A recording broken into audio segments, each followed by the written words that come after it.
राम राम जी। आज थाने में 8 नंबर पैर के जराब की कटिंग करके दिखाऊंगा। इनकी जी लंबाई है, या देखो जी 12 इंच और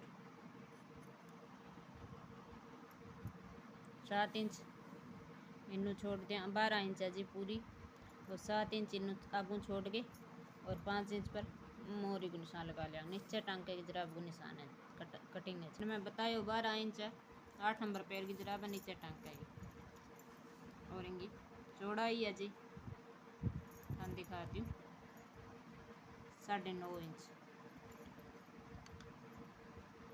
देखो जी 1 मिनट, इनकी चौड़ाई है जी 9.5 इंच और 12 इंच की लंबाई और 9.5 इंच की चौड़ाई।